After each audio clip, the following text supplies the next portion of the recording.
അല്ല വാർത്ത പിന്നെ എന്താ അല്ല നീ ഇപ്പോ എന്താണ് കടം തിരിഞ്ഞെടുക്കുന്നത് ഉള്ള കാര്യം പറ. എന്താ പ്രശ്നം? നീ ചുമ്മാ പോയി ബഹളമൊന്നും ഉണ്ടാക്കരുത്. നിങ്ങളുടെ അച്ഛൻ വന്നിട്ടുണ്ട്. ഓ സമാധാനമായി. ചത്തട്ടില്ലല്ലോ, ഭാഗ്യം. എന്താണാവോ വരവിന്റെ ഉദ്ദേശം? ലോറി കൊണ്ടുവന്നുണ്ടോ അതോ പറ്റി തൊലച്ചോ? ലോറിയൊക്കെ ഉണ്ട്. അയാളൊരു പെണ്ണ് കിട്ടി, അവരെയും കൊണ്ടാ വന്നേക്കുന്നത്.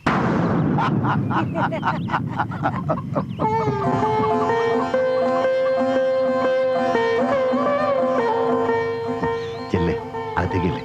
ഞാൻ പറഞ്ഞില്ലേ മോൾക്ക് നിന്നെ ഇഷ്ടാവുന്നു. അവൾ എന്റെ മോളാ.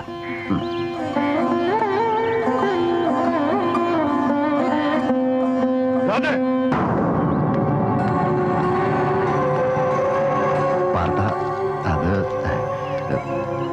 ഇത് ഗോമതി, നിന്റെ ചെറിയമ്മയാ. മോളെ ചെറിയമ്മ വിളിച്ച് വേഗത്തുണ്ടേ.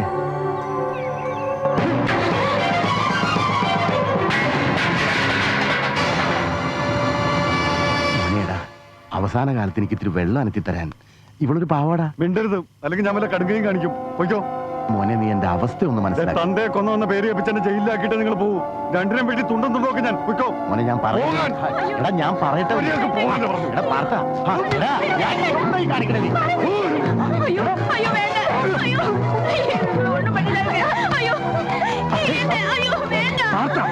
എന്താ ഇത്? ഇവിടെ താമസിക്കാൻ ഇഷ്ടമല്ല. ഈ വേണ്ട ആൾക്കാർ നോക്കിക്കിടെ കണ്ടില്ലേ? വെറുതെ ഒരു സീൻ ഉണ്ടാക്കണോ? എത്ര അച്ഛനല്ലേ? അച്ഛൻ എനിക്ക് അച്ഛനില്ല. പണ്ട് ഇതുപോലെ ഒരുത്തേറ്റ് ഇടപാട് തുടങ്ങിയപ്പോഴാ എന്റെ അമ്മ ആദ്യം തളർന്നു വീണത്. ഇയാളെ കുറിച്ചുള്ള തെണ്ണപ്പെട്ട എന്റെ അമ്മ ചത്തത്. ചത്താൽ ഇയാളെ കൊന്ന. ആദ്യം പിടിപ്പിച്ചു ഇയാളുടെ അമ്മയെ കൊന്ന. മോനെ പാർത്ത, ഇത് അങ്ങനെയല്ല. ഞാനിവിടെ റേഷ്യ ചെയ്ത് കെട്ടിക്കൊണ്ടു വന്നേക്കണതാ. എടാ ഞാൻ പഴയ ചക്രവാണിയല്ല, നീ എന്നെ വിശ്വസിക്കരുത്. കല്യാണ പ്രായത്തേക്കുന്ന ഒരു പെണ്ണ് വെക്കുമ്പോ സ്വന്തം കല്യാണത്തെ കുറിച്ച് ആലോചിക്കുന്ന ഒരു തന്ത എനിക്ക് വേണ്ട. ചക്രവാണി, തൽക്കാലം നിങ്ങൾ ഇവരെ കൂട്ടിട്ട് പോ. ഇപ്പോഴത്തെ കല്യാണം ഇറങ്ങുമ്പോ പാർത്ത് തന്നെ നിങ്ങളെ വന്ന് കൂട്ടിക്കൊണ്ടിരും. ഇതിനെയും കൊണ്ട് ഞാൻ എവിടെ പോവാനാ? അങ്ങനെ വെറും കൈയോടെ ഇവിടെ ഇറങ്ങി പോവാന്ന് പറഞ്ഞാ ഇത് എനിക്കൂടി അവകാശപ്പെട്ട മണ്ണാ.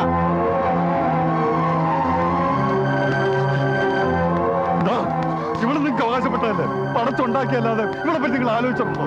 ഒരു നേരത്തെ അന്നം നിങ്ങൾ എനിക്ക് വാങ്ങി തന്നിട്ടുണ്ടോ? കള്ളം കുടിച്ച് കണ്ട തേവിച്ചുകൊണ്ട് അഴിഞ്ഞാടി നടന്നിട്ട് ഇപ്പൊ അവകാശം പറഞ്ഞുകൊണ്ട് വന്നിരിക്കുന്നു. അകത്തേക്ക് കിടന്നോ? ചലന്ന് പറയാൻ ചെലവ് തരാം. പക്ഷേ ഈ അലവലാതിനകത്ത് കാരണം ഞാൻ സമ്മതിക്കില്ല.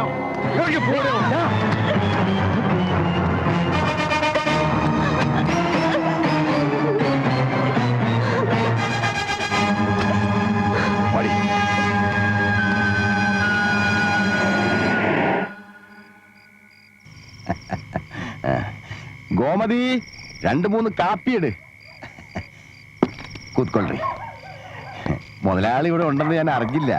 അറിഞ്ഞിരുന്നെങ്കിൽ ഞാൻ നേരെ അങ്ങോട്ടേ വരുള്ളായിരുന്നു. തന്നെയും ഭാര്യയും പാർത്താൻ ഇറക്കി വിട്ട വിവരം നിമ്മ എസ്രേനു പുട്ടണ്ണ. ഈ പുട്ടണ്ണ വന്ന് തിമ്മയ്യനോട് പറഞ്ഞപ്പോ തിമ്മയ്യൻ ഞെട്ടിപ്പോയി. പിന്നെ ഒന്നും ആലോചിച്ചില്ല, ഉടനെ ആളെ വിട്ട് കളപ്പുര റെഡിയാക്കാൻ പറഞ്ഞു. ഒരു വഴി അടയുമ്പോ ദൈവം വേറൊരു വഴി കാണിച്ചു തരും. ദൈവത്തിന്റെ കാര്യം അവിടെ നിൽക്കട്ടെ. ഇന്ന് തിമ്മയ്യ ഇല്ലായിരുന്നെങ്കിൽ ദൈവം നിനക്ക് പെരുവഴി കാണിച്ചു തന്നെ. അതൊക്കെ പോട്ടെ, മുകുന്ദൻ സാറ് മധ്യസ്ഥം പറയാൻ വന്നിട്ട് എന്തായി? മുതലാളി, മുകുന്ദൻ സാറ് വന്നില്ലായിരുന്നെങ്കിൽ എന്റെ മോൻ എന്നെ കൈവച്ചേനെ. ഇത് കർണാടക നാടകം. നിന്റെ ചെക്കൻ പോസ്റ്റുംകാല് പോലെ വളർന്നേ ഉള്ളൂ.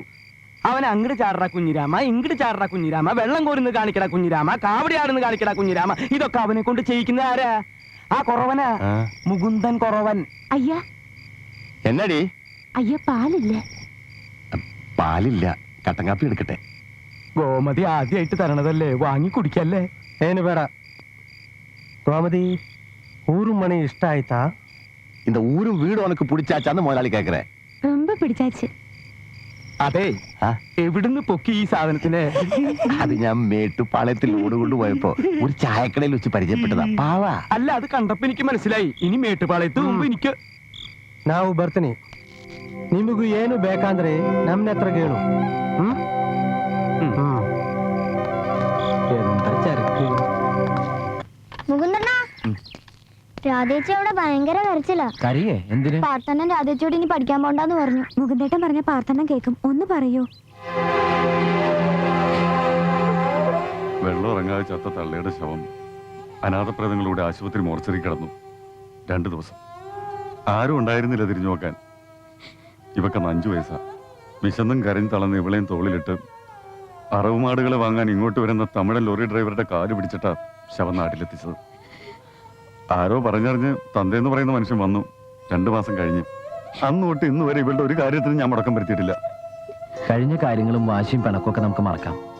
ഇപ്പോ രാധയ്ക്ക് പഠിക്കാൻ ആഗ്രഹമുള്ള സ്ഥിതിക്ക് ഉള്ളതെല്ലാം വിറ്റുപെറുക്കിയിട്ടാണെങ്കിലും പഠിപ്പിക്കണമെന്ന് തന്നെയാണ് ആശ. ആകെ ഉള്ളത് ഈ വീടും കുറെ പൈക്കളുവാ. കഴിഞ്ഞോണത്തെ വരവിന് കുടുംബസ്നേഹമുള്ള ഞങ്ങളുടെ തന്ത വീടിന്റെ ആധാരം അടിച്ചു മാറ്റി പണയം വെച്ച് ലോറി വാങ്ങി. ബാക്കിയുള്ളത് പൈക്കളാ. ഇവളുടെ കല്യാണ ചെലവിന് എന്റെ കയ്യിലുള്ള സമ്പാദ്യം. അയാളും ഭാര്യയും നാട്ടിലുള്ളിടത്തോളം കാലം അതിനും അവകാശം പറഞ്ഞുകൊണ്ട് വരും. കണ്ണി ചോരയില്ലാത്തവനാ. അതിനു മുമ്പ് എല്ലാത്തിനെയും വിറ്റുപെറുക്കി നല്ലൊരു ചെറുക്കനെ കണ്ടെത്തി ഇവിടെ കല്യാണം നടത്തണം. നാളെ പൈക്കളെയും കൊണ്ട് മലകയറുമ്പോ ഒരു പാമ്പ് കടിച്ചോ വെല്ലടി വെട്ടിയോ എന്റെ തല പോയാ ഇവക്ക് പിന്നെ ആരാ ഉള്ളത്? ഷേ, വേണ്ടാത്തൊന്നും ചിന്തിക്കില്ലേ. കല്യാണത്തിന് വേണ്ടി പാർത്ഥൻ കരുതിയിട്ടുള്ള സമ്പാദ്യത്തിൽ തൊടാതെ രാധയെ പഠിപ്പിക്കാൻ പറ്റിയല്ലോ. രാധയുടെ പഠിത്തത്തിന് ആവശ്യമുള്ള പണം ബാങ്ക് തരും. പാർത്ഥൻ കുറേശ്ശായിട്ട് തിരിച്ചടച്ചാ മതി. ഒക്കെ ശരിയാവും. പിന്നെ കല്യാണം അത് എടുപിടിന്ന് ഇങ്ങനെ അതിനതിന്റെയൊക്കെ സമയമുണ്ടല്ലോ അല്ലേ? ഉണ്ട്.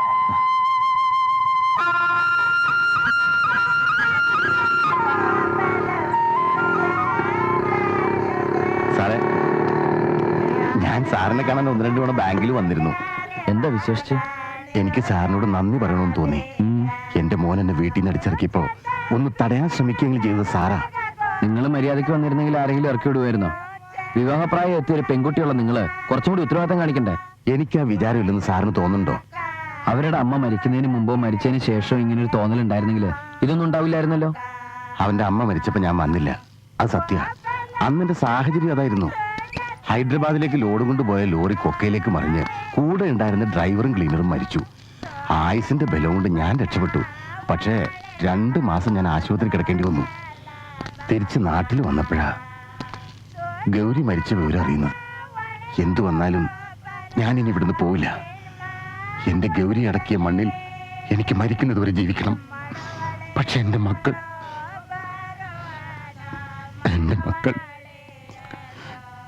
എനിക്കിനി ആരുമില്ല.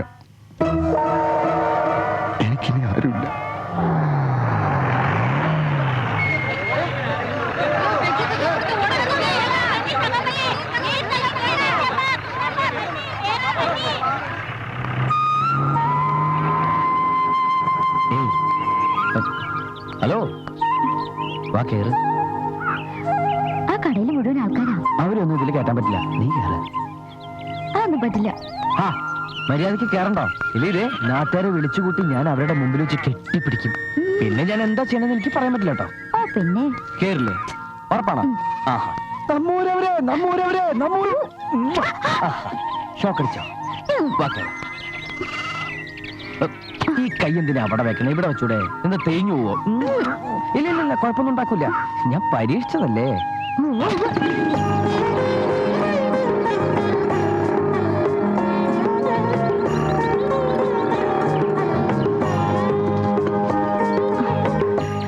ഈശ്വര, ആരെങ്കിലും കണ്ടു ആവോ? അയ്യോ, ആരും കണ്ടിട്ടില്ല. കാണണമെങ്കിൽ വേഗം കേറ്. നമുക്ക് മാർക്കറ്റ് വഴി ഒന്ന് കറങ്ങാം. അതല്ല, അണ്ണൻ അറിഞ്ഞ. ഓ പിന്നെ, അണ്ണൻ അറിഞ്ഞ എന്റെ മൂക്കടിച്ചെത്തു. അതെ, സുന്ദരനും സുമുഖനും ഉദ്യോഗസ്ഥനുമായ മുകുന്ദനുമായി തന്റെ ഒരേ ഒരു പെങ്ങള് പ്രേമത്തിലാണെന്ന് അറിയുമ്പോ ആ വിദ്യാഭ്യാസത്തിലെത്ത പാർത്തൻ സന്തോഷം കൊണ്ട് തുള്ളിച്ചാടും. തുള്ളിച്ചാടും. എന്തേ? നല്ല അടിതന്ന 2 തുള്ളിച്ച് ഓടിക്കുമെന്ന് എന്റെ പേടി. എന്നെ വലിയ നിലയിലേക്ക് കെട്ടിച്ചയക്കണമെന്ന് അണ്ണന്റെ ആഗ്രഹം. തെങ്ങിന്റെ മുകളിലേക്കാണോ? ഞാനില്ലായിരുന്നെങ്കിൽ കാണായിരുന്നു.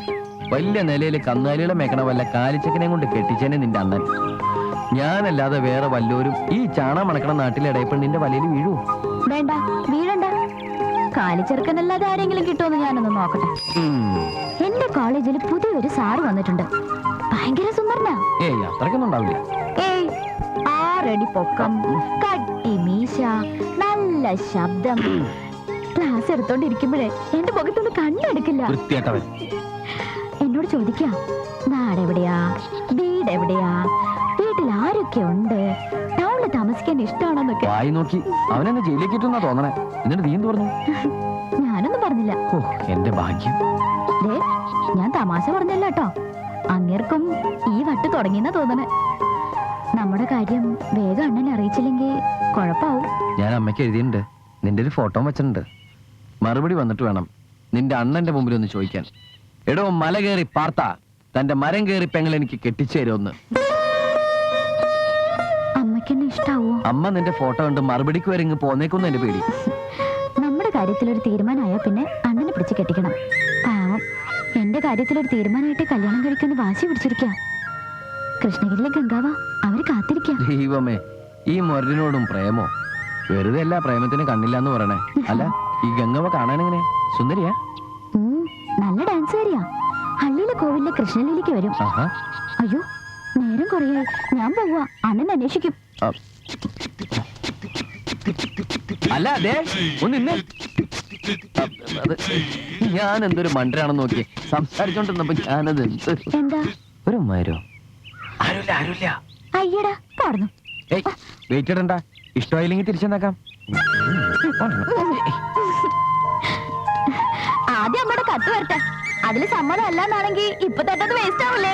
അത് ഞാൻ സഹിച്ചു. ഛെ, കത്തിന്റെ കാര്യം പറയണ്ടായിരുന്നു. ഹോ, ഉമ്മയ്ക്കൊക്കെ ഇപ്പൊ എന്താ വില? ഞാൻ തന്നാ മതിയാ.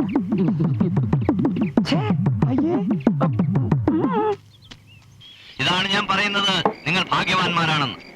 കർമ്മനിരതനും സ്ഥിരോത്സാഹിയുമായ ഒരു ഫീൽഡ് ഓഫീസറെ നിങ്ങൾക്ക് കിട്ടിയതിൽ നിങ്ങൾ ജഗദീശ്വരനോട് നന്ദി പറയുക. പഴയ ലോണുകൾ തിരിച്ചടപ്പിക്കുക, നിങ്ങളിൽ സമ്പാദ്യശീലം വളർത്തുക തുടങ്ങി ബാങ്ക് ഏൽപ്പിച്ച ചുമതലകൾ ഭംഗിയായി നിർവഹിച്ചതിന് ശ്രീ മുകുന്ദനെ ഞാൻ ഹാർദമായി അഭിനന്ദിക്കുന്നു.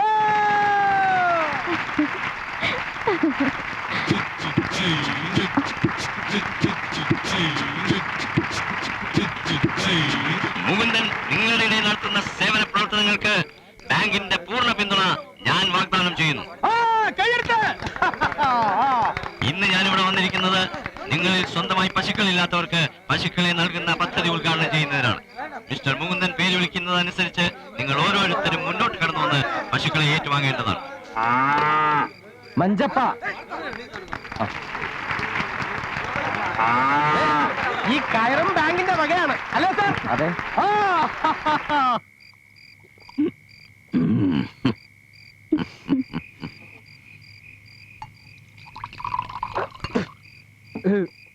എന്നിട്ട് എന്റെ സാറേ പിന്നീട് ഉണ്ടായതൊന്നും പറയണ്ട. ഞാനും നീലവയും മുഖത്തോട് മുഖം നോക്കി ആ മുറിക്കകത്ത് കുറേ നേരം വെറുതെ ഇങ്ങനെ ഇരുന്നു. അന്ന് ഇങ്ങനെ കല്യാണം കഴിക്കേണ്ടി വരുമെന്ന് ഓർത്തില്ലല്ലോ. പുറത്താണെങ്കിൽ നാട്ടുകാരായിട്ടുള്ള നാട്ടുകാര് മുഴുവനും. അപ്പോ ഞങ്ങൾ ഇറങ്ങട്ടെ, കാലത്ത് ജീപ്പ് വരും. അന്തോണി വരൂ. നിക്ക് തിമ്മയ്യ, ഞാൻ ഈ കഥയൊന്ന് പറഞ്ഞു തീർത്തോട്ടെ. സാറാണെങ്കിൽ രസം പിടിച്ച് എന്നിട്ട് എന്റെ സാറേ ഒടുക്കം എന്തും വരട്ടെ എന്ന് വിചാരിച്ച് ഞാൻ വാതിലുറന്നു. മുറ്റത്ത് നിറച്ച് കർണാടകക്കാര്. നീലുവ കർണാടകക്കാരി, നീലുവയുടെ അനിയൻ കർണാടകക്കാരൻ, ചേട്ടൻ കർണാടകക്കാരൻ, നീലുവയുടെ അമ്മ കർണാടകക്കാരി, നീലുവയുടെ അച്ഛൻ കർണാടകക്കാരൻ, അച്ഛന്റെ ഭാര്യ കർണാടകക്കാരി. എങ്കിൽ പിന്നെ ബാക്കി നാളെ പറഞ്ഞാലോ? അതെന്താ കർണാടകക്കാരെ ഇഷ്ടല്ലേ? അന്തോണി, നേരം ഇത്രയൊക്കെ ആയില്ലേ? ആ നേരെ ഇത്രയാക്കിയത് നമ്മളല്ലല്ലോ, അത് ദൈവല്ലേ. അതിന് കർണാടകക്കാരെ എന്ത് പഠിച്ചു? ഞാൻ ബാക്കി കൂടി പറയാം, ഇനി ഭയങ്കര രസ. കാക്കു വരൂ. അന്തോണി വരൂ. ആ ഗ്ലാസ്സും ഉണ്ടാ?